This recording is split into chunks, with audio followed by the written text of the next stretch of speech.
With? Betty Sanchez. Ooh, okay, okay. And how are you today? I'm doing great. Oh, you're doing great. Looking forward for 2020 to be gone and 2021 to come in. As am I, as am I. Yeah. All right.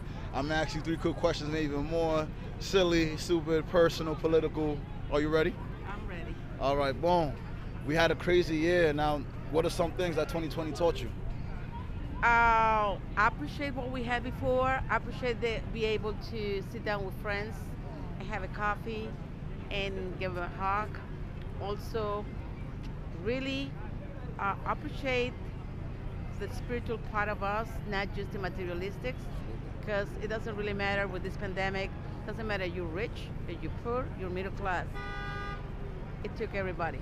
So it just be more unkind to people, be able to help each other, and it's a time where it makes us think what we're gonna do going forward. Beautiful words.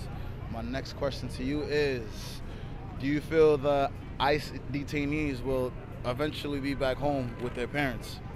The what? The ICE detainees, the immigrant children.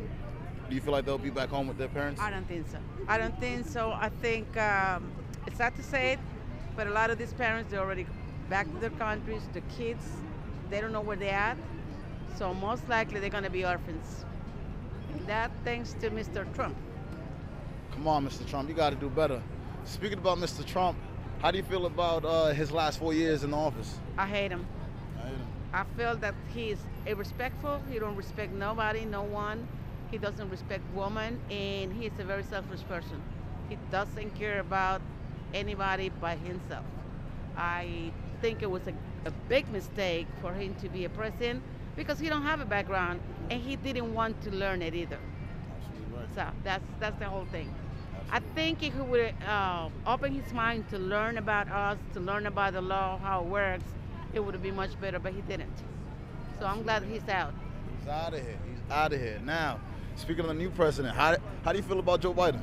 I like Joe Biden. I don't think it's going to be perfect because no government is going to be perfect. All the parties, they have their faults, but at least we're going to have a person that is going to be able, is going to try to bring the country together. The way that he talks to people is with respect. And again, it's going to be tough. It's going to be very hard for him. I don't think it's going to be easy, but at least I feel a lot more easy with him. I mean, it was with Trump, it was a drama thing every day, and really the anxiety of people went up quite a bit. I think right now, once I found out that he won, I feel a lot more relaxed. Relief. Yes. Relief. Now, before we wrap things up, we are 24 hours away from the new year. What are you hoping for 2021?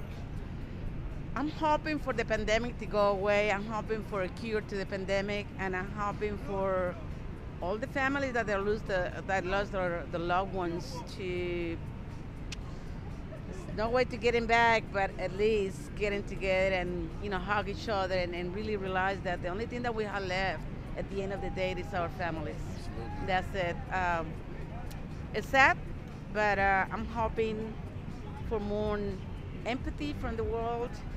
I'm hoping for the world to become a peaceful world. Absolutely. Where everybody will be able to live in it without so much hate. So. And there you have it, y'all. Words from the wise. Thank you so much for being on our show. Thank you very much. I do Anytime. appreciate it. That's all we have. Live from Times Square.